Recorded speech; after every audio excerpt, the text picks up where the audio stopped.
Si aspetta il risultato dei tamponi su 2 persone della provincia di Agrigento, un uomo di Aragona e una donna di Favara. L'ASP di Agrigento sospende tutte le attività ambulatoriali, proposta di braccialetto elettronico per i positivi. L'Italia a casa continua a vivere e sorridere, un po' di sana ironia per superare la pandemia. In 125 da Lampedusa a Porto Empedocle, ma non siamo in grado di proteggerli.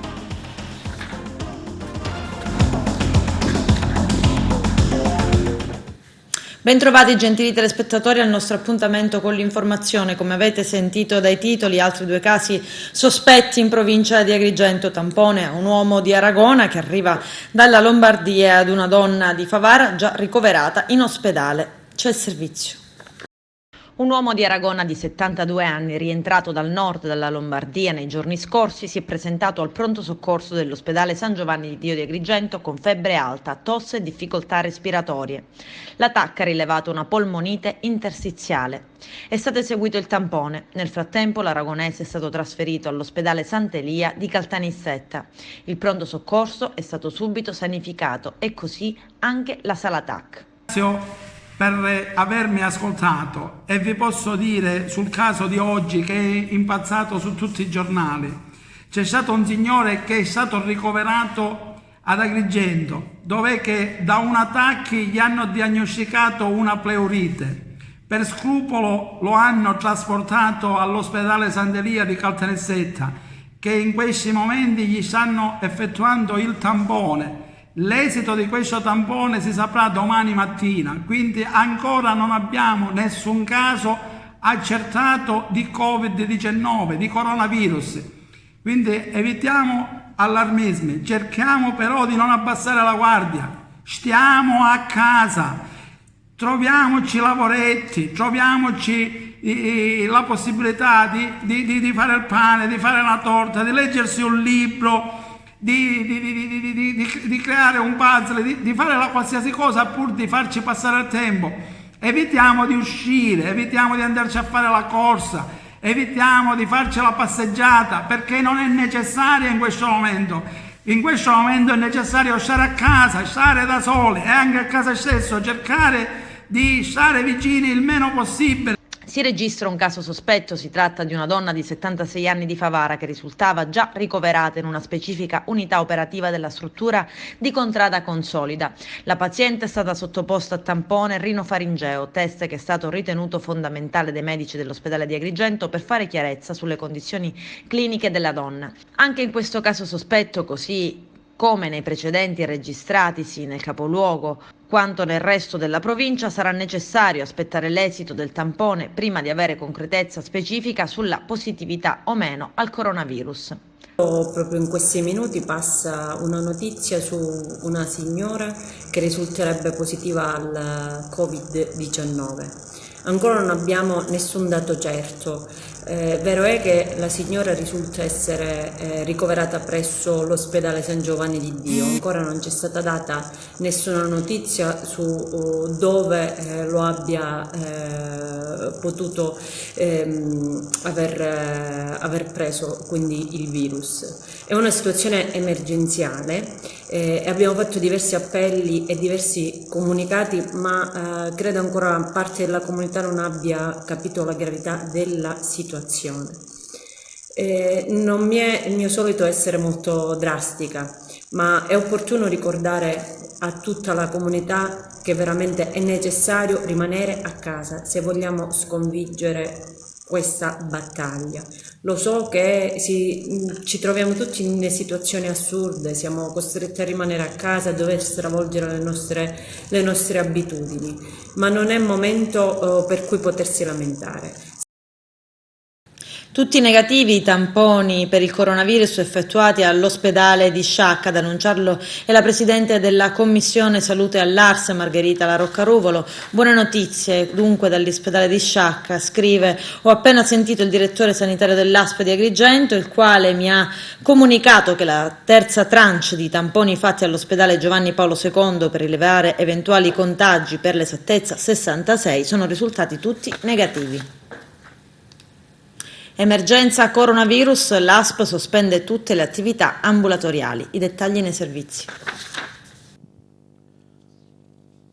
Con un provvedimento urgente necessario per arginare il rischio di contagio da Covid-19, l'azienda sanitaria provinciale di Agrigento ha disposto con effetto immediato la sospensione dell'accesso libero dei pazienti agli ambulatori dei medici di medicina generale, dei pediatri di libera scelta e presso i presidi di continuità assistenziale, cioè le guardie mediche, i punti di primo intervento e punti di primo intervento pediatrico. L'accesso agli ambulatori sarà consentito solo per casi non differibili con un unico accompagnatore per paziente e comunque solo dopo aver contattato telefonicamente il medico in maniera preventiva.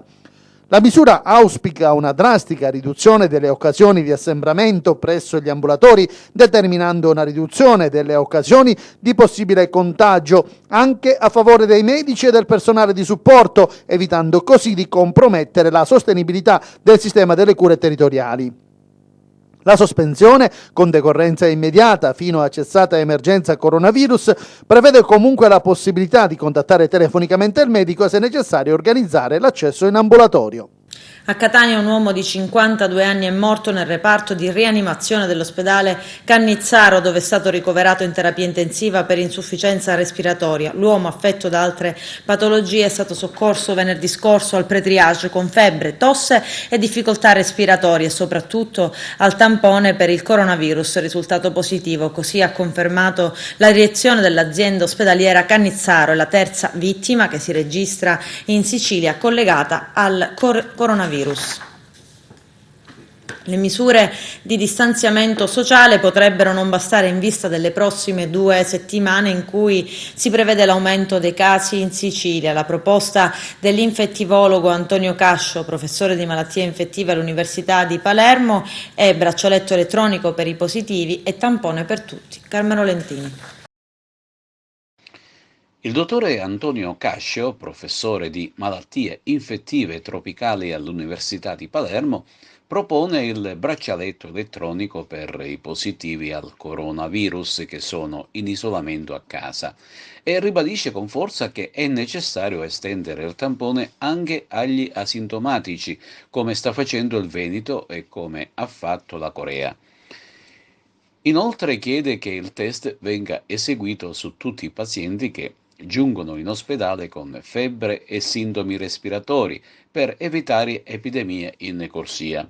Tra l'altro, le misure di distanziamento sociale potrebbero non bastare in vista delle prossime 2 settimane in cui si prevede l'aumento dei casi in Sicilia. Serve una quarantena più rigida, si legge in una nota, e tampone offerto generosamente. In atto le persone risultate positive al tampone o sono ricoverate in ospedale o al proprio domicilio, dove vengono regolarmente seguiti. Tutti i contatti stretti sono in quarantena, ma siamo sicuri che misure di quarantena sono strettamente rispettate? Sarebbe corretto invece che persone in quarantena eseguissero magari ogni 4 giorni il tampone e poi a casa proprio non dovrebbero essere a contatto stretto con i propri familiari.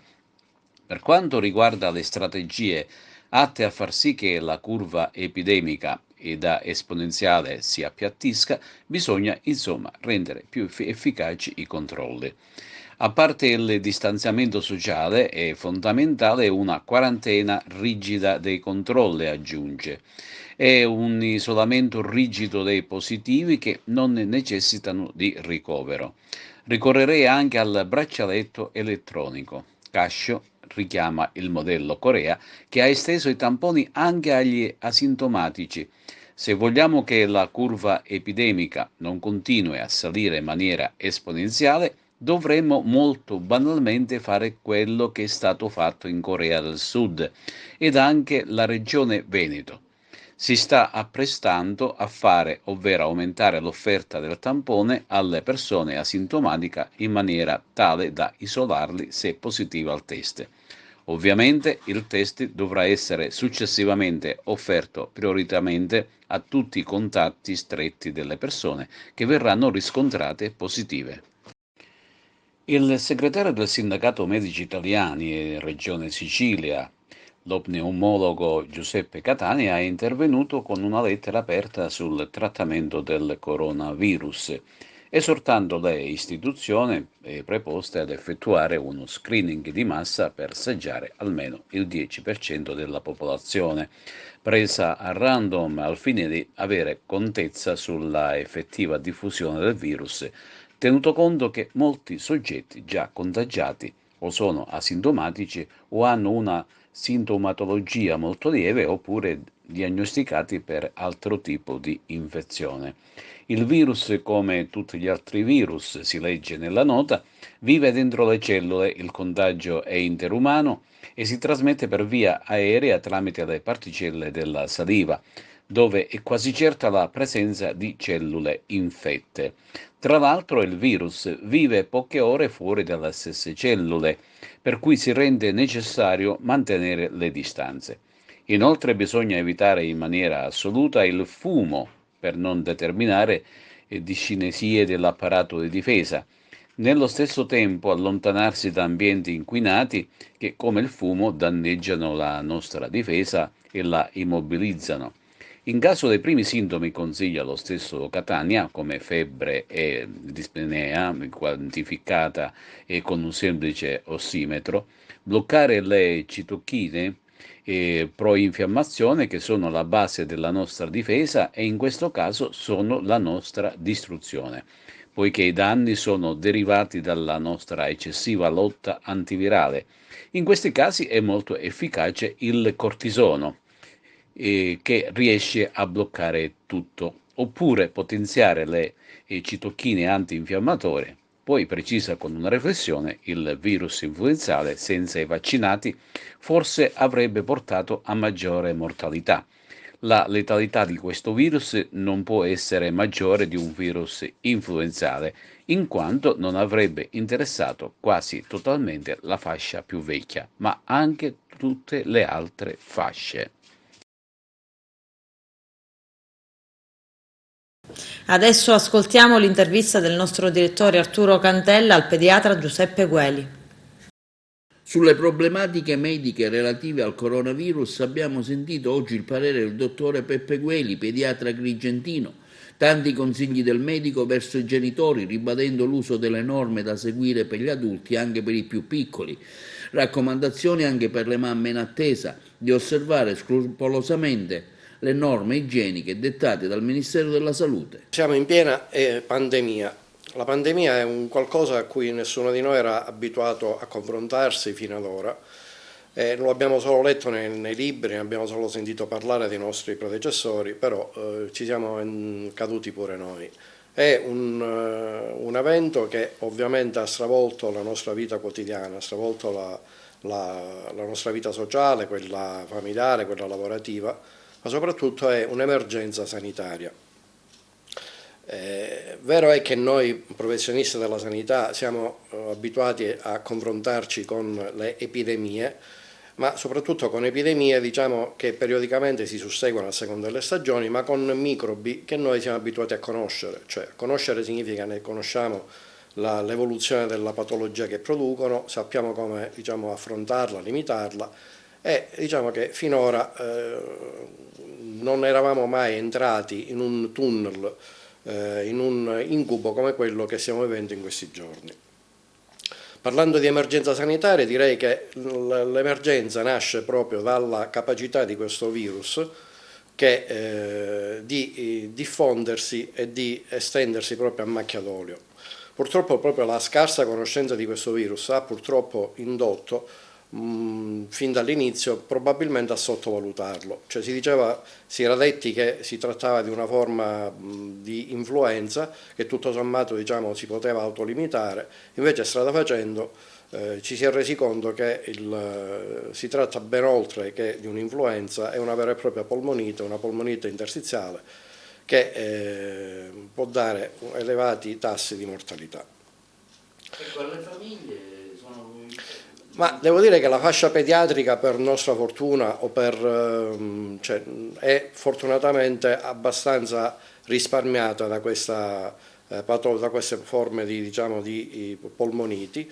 Si è pensato che ciò possa essere anche dovuto al fatto che essendo i bambini vaccinati per altre patologie e per altre malattie. Queste vaccinazioni possono produrre una sorta di attivazione del sistema immunitario che a sua volta può costituire un argine anche al coronavirus.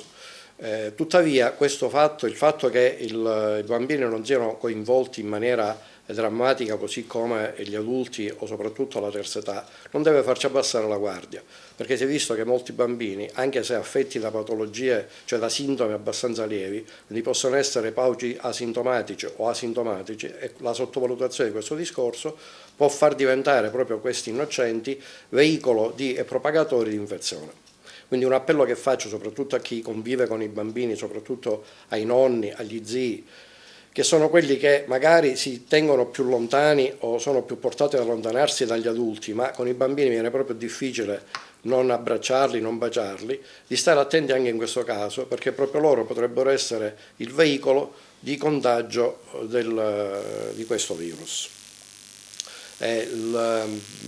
Come ben dice una collega, una virologa americana, ogni soggetto immunizzato costituisce come un semaforo rosso alla diffusione del virus. Immaginate che il virus debba percorrere una strada dove ci sono tanti semafori. Ogni persona che non è immunizzata e quindi che non ha anticorpi costituisce per il virus un semaforo verde, e quindi davanti a lui però ci sono intere praterie. Ecco perché noi abbiamo sempre insistito, abbiamo sempre lottato per le vaccinazioni, perché vaccinare un bambino significa poterlo proteggere il bambino che fa il vaccino, ma creare quel semaforo rosso che costituisce per i virus un blocco, un arresto alla sua diffusione. Quindi c'è la cosiddetta immunità di gregge, che si ottiene solo quando si arrivano a tassi di vaccinazione molto elevati in una popolazione e si arriva a bloccare i virus, così come per esempio si è fatto per il vaiolo, che è stato eradicato. Il vaiolo era un altro virus terribile che ha decimato la popolazione. Attraverso una campagna di vaccinazione ottimale siamo riusciti a eradicarlo. Lo stesso impegno bisogna approfondire per il morbillo, per la varicella, per la rosolia, per la parotite, e se quando avremo la fortuna di avere a disposizione quest'altro vaccino su cui gli americani stanno lavorando, addirittura ho sentito che hanno già sperimentato su una paziente, su una volontaria, gli effetti, allora a quel punto potremo iniziare una campagna di vaccinazione e bloccare pure questa epidemia o pandemia, visto che si tratta di una vera e propria pandemia. Un'ultima battuta, ecco, verso le donne incinte, abbiamo visto il caso di un bambino neonato, appena nato, che ha avuto questo... Allora, gli studi che hanno fatto gli esperti, si è visto che fortunatamente, tranne che la donna non sia particolarmente compromessa e non sia in condizioni di salute veramente molto precarie, non è previsto per la donna in gravidanza nessun tipo di trattamento particolare, se addirittura si consiglia il parto spontaneo e non un cesareo. Si è potuto vedere pure che il virus non si trasmette attraverso il latte materno, quindi viene consigliato anche l'allattamento naturale. Però voglio dire, anche in questo caso siamo in attesa, è un work in progress, cioè ogni giorno noi riceviamo nuove notizie, quindi non è da escludere che, avendo più casi su cui lavorare, avendo più dati su cui lavorare, possano venire magari delle altre raccomandazioni, però in questo momento diciamo che per le donne in gravidanza non ci sono problemi particolari rispetto a quelle delle altre. Quindi devono attenersi anche loro scrupolosamente? Ovviamente sì, cioè i criteri valgono per tutti. Anzi, a tal riguardo volevo dire che anche per la fascia pediatrica valgono e sono assolutamente da applicare gli stessi criteri, gli stessi consigli che valgono per gli adulti, cioè far lavare spessissimo loro le mani, e questo non è un problema perché i bambini con l'acqua ci giocano con piacere. Ovviamente non è un gioco, ma è proprio lavare bene le mani col sapone per più di 20 secondi, meglio ancora per un minuto, e lavarle soprattutto spesso. Poi tenere il nasino pulito, perché il naso è il nostro filtro, cioè il filtro attraverso cui passa l'aria che poi raggiunge i nostri polmoni. Capisco che per molti bambini pulire il nasino non è una cosa semplice, a volte è una vera e propria lotta, però per quelli che sanno soffiare il naso, per quelli che se lo fanno pulire, è una pratica importantissima da fare spesso durante la giornata. Usare fazzolettini usa e getta e eliminare i fazzolettini nei luoghi opportuni. Poi imparare, cioè spiegare ai bambini che quando si starnutisce o si tossisce, ma questo per la verità lo si fa già comunemente, magari meglio evitare di mettere la manina davanti al naso o alla bocca, alla piega del gomito, per evitare che poi la mano possa diventare veicolo, e evitare di toccare spesso la bocca, il naso e gli occhi, e anche per loro, se è possibile, mantenere una distanza che non sia superiore al metro. Questo per i bambini non è molto semplice e questo è un motivo per cui proprio si è cercato di prendere come provvedimento la chiusura delle scuole, la chiusura delle ludoteche, la chiusura di tutti quei luoghi dove l'affollamento e la promiscuità e il contatto con i bambini può facilitare la trasmissione di questo terribile virus che, pur non essendo molto aggressivo dal punto di vista patologico, però ha questa caratteristica di passare da una persona all'altra con estrema facilità e di propagarsi quindi a macchia d'olio. Volevo concludere, direttore, con un appello che mi unisce a quello che ho sentito fare a una sindaca, credo di Alessandria della Rocca, e a un mio carissimo amico, nonché collega fisiatra, il dottore Pachito Danila, ed è questo. Capisco che in questo momento noi siamo in una situazione emergenziale, siamo in una situazione di estrema gravità e quindi bisogna dare precedenza e dare priorità alla rinforzare appunto l'area emergenziale. Parliamo dei triagi, il pronto soccorso e soprattutto le rianimazioni, che sono luoghi della terapia intensiva, che praticamente in tutta Italia si è visto essere il punto cruciale della terapia. Però Agrigento, per il luogo dove sorge, per quello che si ritrova ad affrontare a prescindere dal coronavirus, ritengo che sia meritevole e necessario creare un reparto di malattie infettive. Questo perché, ripeto, al di là del coronavirus, Agrigento svolge, cioè è in un luogo dove le malattie infettive hanno una circolazione più elevata e quindi è giusto che magari in un prossimo futuro, magari quando si superi questo momento, si provveda ad arricchirlo anche di un reparto di malattie infettive. Caos all'ospedale di Partinico in provincia di Palermo, riconvertito da sabato scorso come nosocomio dedicato esclusivamente ai pazienti contagiati. Il personale medico e infermieristico si è radunato all'esterno nel piazzale antistante il pronto soccorso. Non si sentirebbero adeguatamente formati in equipaggiati per affrontare l'emergenza. Vediamo. Noi siamo qui in rappresentanza di una buona parte dei sindaci del territorio e siamo un po' tutti preoccupati di come si sta sviluppando questa problematica all'ospedale di Partinico. Siamo qui per innanzitutto sostenere tutti gli operatori sanitari, perché giustamente in un momento di difficoltà, se ognuno di loro dovessero iniziare a lavorare in questo percorso nuovo, che poi è un percorso nuovo appunto l'emergenza coronavirus e Covid-19, senza sicurezza, senza praticamente presidi di sicurezza, certamente non è assolutamente facile gestire tutta la situazione. Noi siamo qui perché è giusto rappresentare quella che è la parte politica territoriale e perché è giusto tutelare questi operatori. Noi chiediamo fermamente al direttore, all'ASP di Palermo, che intervenga immediatamente affinché fornisca la struttura, perché da quello che mi risulta gli operatori sono disponibilissimi a lavorare, altro che, e capiscono il momento, perché il problema non è soltanto di Partinico, di Trappeto, di Giardinello, ma di tutto il territorio, quindi loro sono disponibili a lavorare, ma mettiamoli nelle condizioni di poter lavorare in sicurezza. Il problema è serissimo, allora noi chiediamo effettivamente tutto l'occorrente per questi ragazzi, perché è una cosa giusta, perché questi ragazzi poi andranno a casa, vedranno i loro figli, vedranno la mamma e il papà, quindi loro stanno vicino. Ci sono ragazzi che lavorano da Montelebre, di Partinico, di Giardinello ce n'è un bel po', quindi io chiedo effettivamente alla Regione, specialmente alla dottoressa Faraona, che si faccia promotore, che i ragazzi devono essere garantiti a 1000 per 1000, su questo non c'è dubbio. Poi noi ci attiviamo, noi siamo vicini, ma non per fare populismo, per essere vicini a loro. Noi abbiamo tutta l'intenzione di lavorare e aiutare chi ha di bisogno, ma dobbiamo essere messi nelle condizioni di poterlo fare. Io questa mascherina ce l'ho da una settimana addosso, mancano le altre mascherine, mancano i disinfettanti e soprattutto non abbiamo i percorsi per arrivare, entrare dai pazienti puliti e uscire, tornare a casa dalle nostre famiglie, dai nostri figli in condizioni decenti. Non abbiamo le divise e non abbiamo nessuno che ce li possa lavare. perché ogni divisa prima di essere rimessa in circolo dovevano passare almeno 48 ore e per noi che facciamo, per chi fa i turni e per chi fa i giornalieri ci vogliono almeno 4-5 divise per i turnisti e almeno 6-7 per noi che facciamo i giornalieri, quindi qua ci stanno mandando in guerra senza armi. Che cosa possiamo fare? Noi siamo le vittime, siamo le prime vittime, questo vi possiamo dire, non posso dirvi altro. A noi non ci calcola nessuno, noi non abbiamo saputo niente, noi quello che sappiamo lo sappiamo per vie traverse.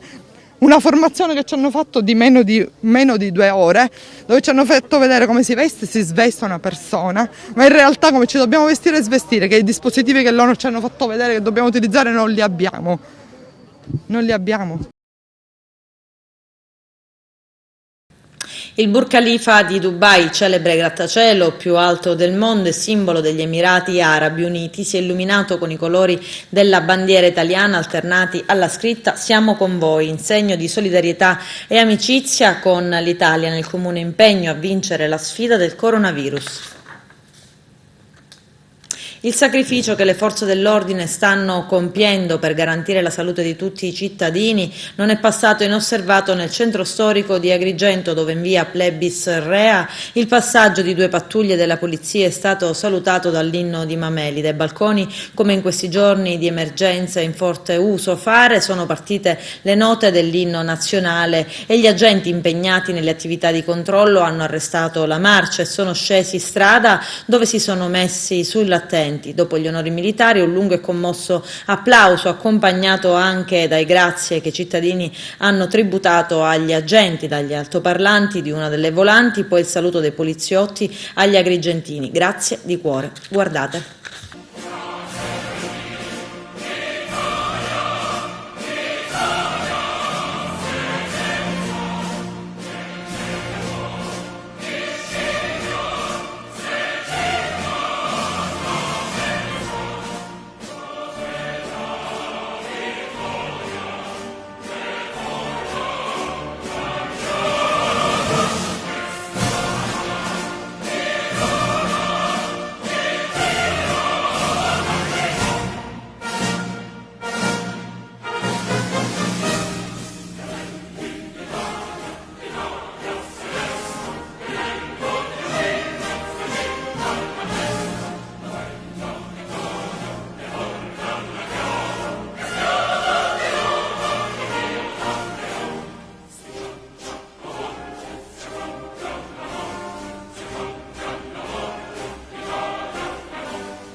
Arrivano 125 migranti da Lampedusa a Porto Empedocle, scoppiano le polemiche. La Sicilia, terra di frontiera, oggi vive una sua emergenza, non è in grado di proteggerli dal coronavirus. Margherita Tropiano.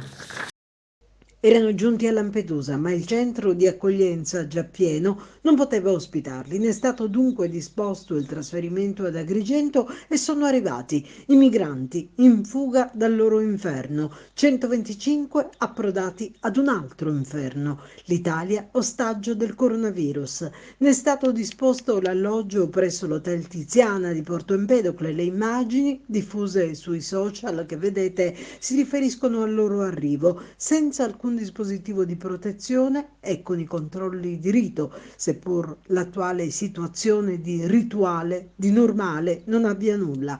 L'emergenza migrazioni si sovrappone dunque e si mescola con quella Covid-19, rendendo difficile la protezione dei migranti da eventuali contagiati, già in numero enorme sul territorio nazionale. E tanti si chiedono, con l'isola di fatto chiusa a voli, treni, traghetti e con soli 2 collegamenti giornalieri con il resto dello stivale, come invece possano essere aperte le frontiere per l'arrivo dei migranti che, ribadiamo, non siamo nelle condizioni di proteggere dalla pandemia e rischiano di infettarsi, loro come noi. A riguardo, proprio ieri, il sindaco di Lampedusa aveva chiesto una drastica riduzione dei collegamenti al fine di porre un cordone di protezione sanitaria intorno alle Pelagie. Sulla vicenda è intervenuto il candidato a sindaco Franco Micichè, chiamato in causa su eventuali autorizzazioni concesse allo sbarco. Miciché ha chiarito che il suo compito si limita alla sorveglianza, essendo medico del Dipartimento di Igiene Pubblica, e conferma di non avere espresso alcun parere igienico-sanitario, sottolineando che i locali allo scopo individuati sono stati requisiti dalla prefettura. Pertanto, Miciché provvederà alla vigilanza sanitaria per garantire la massima sicurezza dei cittadini e, aggiungiamo noi, anche dei migranti. Adesso ci fermiamo per la prima pausa pubblicitaria, tra poco. Sta diventando virale il video postato su Facebook dal sindaco di Delia, Gianfilippo Bancheri, uno sfogo durissimo messo in atto per strigliare i suoi concittadini. Vediamo. Buonasera a tutti. Ieri sera, intorno alle 10, una nostra compaesana è stata visitata al 118, è stata portata in ospedale per degli accertamenti per un sospetto caso di Covid-19. È stato fatto il tampone e poco fa il direttore sanitario, dottoressa Marcella Santino, mi ha comunicato che il tampone fortunatamente è risultato essere negativo, quindi cioè non è un caso sospetto di coronavirus. E pertanto auguriamo come cittadinanza alla signora una pronta guarigione. Detto questo, dobbiamo attenzionare alcune situazioni che si stanno verificando. Moltissimi di voi hanno fatto dei cartelloni scrivendo andrà tutto bene. Moltissimi lo scrivono su Facebook, nei messaggi, ma io vorrei capire come andrà tutto bene. Come andrà tutto bene se continuiamo ogni giorno ad uscire per fare la spesa, quando la spesa si dovrebbe fare una volta ogni 10 giorni? Come andrà tutto bene se ogni giorno tantissime persone escono per andare a comprare le sigarette, al posto di prendersi, dato che hanno il vizio del fumo, va bene, non entro in merito, ne prendono parecchie, se li mettono a casa, non invece escono per andare a prendere le sigarette ogni giorno. Come andrà tutto bene se la gente va e viene dal benzinaio? Ma questa benzina cosa serve se dovete rimanere a casa? Come andrà tutto bene se tantissime persone chiedono di avere fatti i capelli a casa, il parrucchiere a domicilio? Ma sti capelli a cosa servono? Questi capelli fatti in questo momento a cosa servono? Me lo fate capire? Come andrà tutto bene se tantissime persone mi chiamano per andare a fare la corsetta perché sono stressati? Ma ragazzi, io corro da 20 anni, tra alti e bassi corro da 20 anni, e a Delia quelli che corriamo siamo massimo una ventina. Ora tutti i podisti sono diventati a Delia. Tutti che vogliono correre, ma dove andate a correre? Se l'ultima volta che avete fatto un po' di corsa è stata quando avete fatto la corsa campestre, la scuola elementare, ma dove andate a correre? Ma vogliamo fare le persone serie? Mi chiamano sindaco, io devo andare a Canicattì a fare la spesa. A Canicattì non ci puoi andare a fare la spesa la fai a Delia, salvo che ti serve qualcosa di importante che a Delia non hanno, un farmaco salvavita, un alimento per un'intolleranza. Dove vai? Mi chiamano sindaco, il mio cane mangia le crocchette che vendono solo a Caltanissetta. Ma questa la chiamiamo serietà? Ma questa la chiamiamo serietà? Lo chiamiamo buonsenso? Gente che ha i figli che vengono da fuori Sicilia, perché ormai siamo tutti in zona rossa, e i familiari escono e li dobbiamo richiamare noi.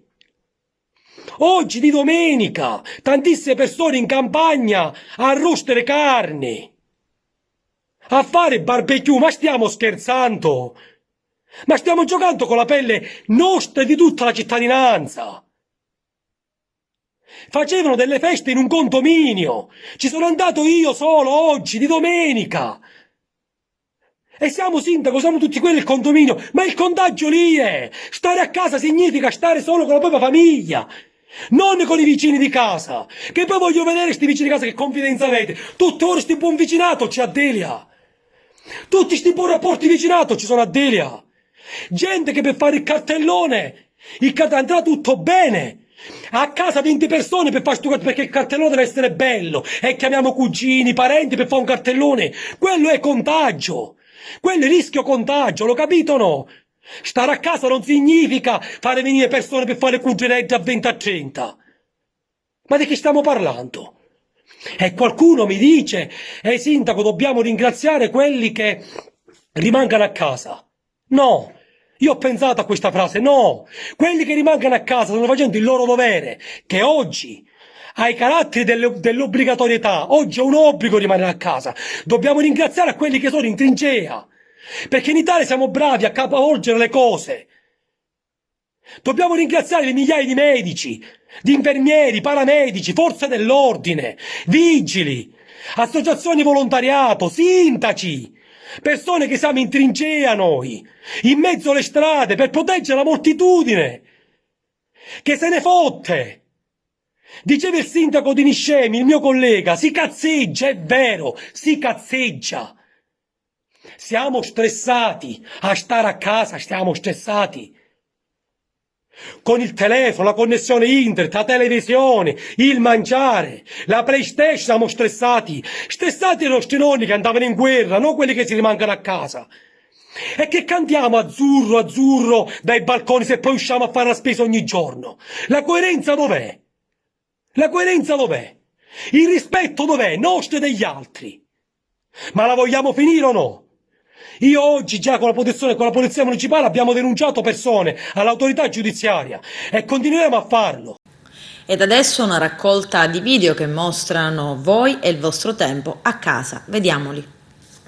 Là in fondo dove c'è quel pilone 43-5, eccolo qua, gli passa 1 millimetro e Lorenzo, attenzione la staccata di Valentino che tira, cosa ha fatto? Porca boia! Cosa ha fatto all'esterno? Mamma mia, massacrante! Ha frenato all'esterno sulla riga bianca e ha trovato la corda! Incredibile! La staccata di Valentino all'esterno che lucidamente ha tirato dentro il ginocchio!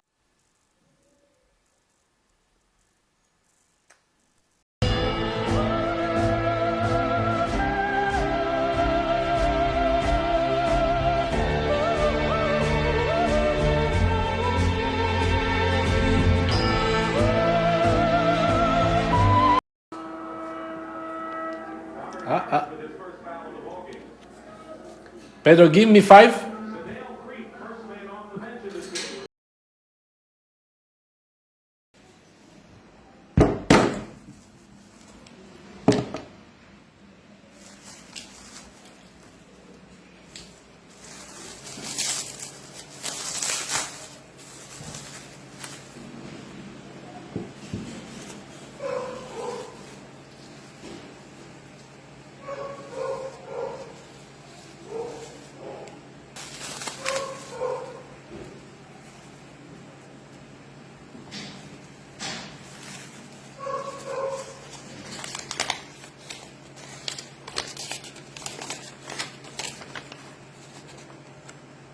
Ah, basta.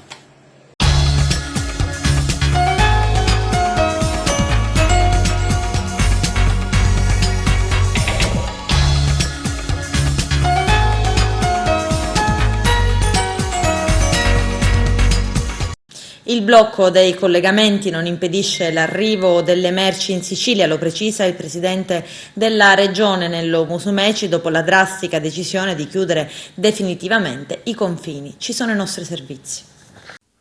Scattano le limitazioni per i trasporti da e per la Sicilia. A seguito della richiesta pervenuta da parte della regione siciliana, la ministra delle infrastrutture e dei trasporti, Paola De Micheli, ha firmato il decreto che prevede la sospensione dei collegamenti e dei trasporti ordinari delle persone da e per la regione siciliana.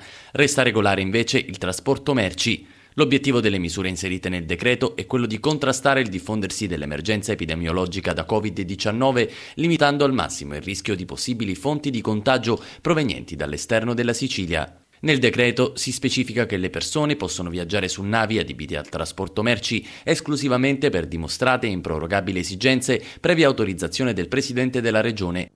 Il provvedimento adottato d'intesa con il Ministro dei Trasporti non impedisce l'arrivo delle derrate alimentari in Sicilia, anzi le facilita. Il limite è soltanto per i passeggeri. E quanto ha precisato il Presidente della Regione siciliana Nello Musumeci, la Sicilia, ha proseguito il governatore, è sempre stata una terra aperta, un luogo di incontro e di confronto, però mai come in questo momento diventa la terra più suscettibile a rischio. Noi non siamo soltanto una regione italiana, ma una regione di frontiera dell'Europa e quindi è chiaro che da noi è maggiore l'apprensione, l'ansia per un rischio che sta montando nelle ultime giornate. Sulla limitazione dei collegamenti, il Presidente ha sottolineato che sono consentiti solo quelli ampiamente giustificati da Reggio Calabria alla Sicilia. Abbiamo inoltre un solo volo per Roma, da Palermo e da Catania, la mattina e la sera, e un solo treno da Roma per Messina che poi dirama verso Palermo e Siracusa. Sono provvedimenti necessari, straordinari per far fronte ad una situazione straordinaria. Finora la Sicilia ha tenuto bene, abbiamo poco più di 200 casi positivi, un quarto circa in rianimazione. Obiettivamente temiamo il peggio, ha aggiunto Musumeci, che secondo gli esperti potrebbe essere alla fine di questa settimana o all'inizio della prossima. Abbiamo immaginato anche un piano B che ci consenta di aumentare di altri 200 i posti per la rianimazione e di un paio di migliaia in generale in sub-rianimazione e per gli ospedalizzati non gravi. Stiamo immaginando un panorama assolutamente inedito. Sembra, ha concluso il governatore siciliano, che tutti stiamo girando un film su un grande set cinematografico, come se ognuno stesse recitando una parte surreale. Non eravamo preparati all'epidemia più insidiosa che l'umanità abbia conosciuto negli ultimi 100 anni. Il presidente dell'Acragas Calcio, Giovanni Castronovo, lancia un messaggio ai tifosi. Sentiamo. Buonasera a tutti. Siamo in un periodo di grande emergenza, viviamo una realtà che neppure il più fantasioso dei registi avrebbe potuto immaginare e dunque anche il nostro calcio in questo momento va a riposo, perché ci sono delle cose più importanti che nella vita vengono prima rispetto al calcio e rispetto a tutto. E quindi dobbiamo contribuire tutti restando a casa a far sì che questo periodo di quarantena finisca il più presto possibile per ritornare insieme a gioire, anche a deprimersi qualche volta la domenica, ma a vivere il nostro meraviglioso mondo che si chiama calcio. Mi manca tanto l'Acragas, mi mancano tanto i miei ragazzi, da Sebastiano Paterniti che è il portiere per arrivare al magazziniere che è Totò Principalli. Mi mancano i tifosi, mi manca respirare l'erba dell'Esteneto, mi mancano gli allenamenti della squadra e l'emozione e l'adrenalina della domenica. Però io sono ottimista e sono assolutamente certo che continuando così, continuando a seguire quelle che sono le normative vigenti e quello che gli esperti ci consigliano, presto torneremo di nuovo ad abbracciarci, a vivere insieme la passione domenicale, ad apprezzare quelle cose che davamo per scontato e che invece adesso apprezzeremo ancora di più, dal bere un caffè insieme a goderci una partita di calcio, una trasferta o una cena tra i ragazzi della squadra, i dirigenti e tutti quanti. Non dobbiamo assolutamente mollare, abbiamo un campionato ancora da onorare, nessun obiettivo è precluso e probabilmente sulla base di quello che è successo scatterà ancora di più una voglia, una spinta emozionale, una adrenalina in più che ci potrebbe magari far raggiungere gli obiettivi che fino a poco tempo fa potevano essere inimmaginabili e che invece magari con la voglia e con la grinta possiamo raggiungere. Un saluto a tutte le squadre, a tutti i dirigenti, allenatori, presidenti e a tutti i componenti del mondo del calcio ed un saluto particolare al popolo biancazzurro, a tutti i giganti, ai calciatori, allo staff tecnico e tutti quanti. Vi voglio bene e spero di abbracciarvi presto. Viva il nostro calcio e forza Acragas! Con questo è tutto, termina qui l'edizione del telegiornale, ma prima della sigla vi mostriamo un video. A presto! Fermatevi. Semplicemente. Alt. Stop. Non muovetevi. Non è più una richiesta, è un obbligo. Sono qui per aiutarvi. Questa montagna russa supersonica ha esaurito le rotaie. Basta aerei, treni, scuole, centri commerciali, incontri. Abbiamo rotto il frenetico vortice di illusioni e obblighi che che vi hanno impedito di alzare gli occhi al cielo, guardare le stelle, ascoltare il mare, farvi cullare dai cinguettii degli uccelli, rotolarvi nei prati, cogliere una mela dall'albero, sorridere a un animale nel bosco, respirare la montagna, ascoltare il buonsenso. Abbiamo dovuto romperlo. Non potete mettervi a fare Dio. Il nostro obbligo è reciproco, come è sempre stato, anche se ve lo siete dimenticati. Interromperemo questa trasmissione, l'infinita trasmissione cacofonica di divisioni e distrazioni, per portarvi questa notizia. Non stiamo bene. Nessuno di noi. Tutti noi stiamo soffrendo. L'anno scorso, le tempeste di fuoco che hanno bruciato i polmoni della terra non vi hanno fermato. Né i ghiacciai che si disintegrano, né le vostre città che sprofondano, né la consapevolezza di essere i soli responsabili della sesta estinzione di massa. Non mi avete ascoltato?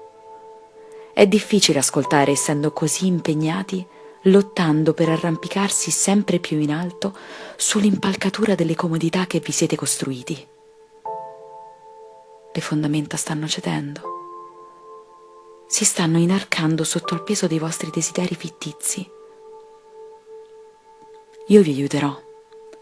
Porterò le tempeste di fuoco nel vostro corpo, inonderò i vostri polmoni, vi isolerò come un orso polare su un iceberg alla deriva. Mi ascoltate adesso? Non stiamo bene.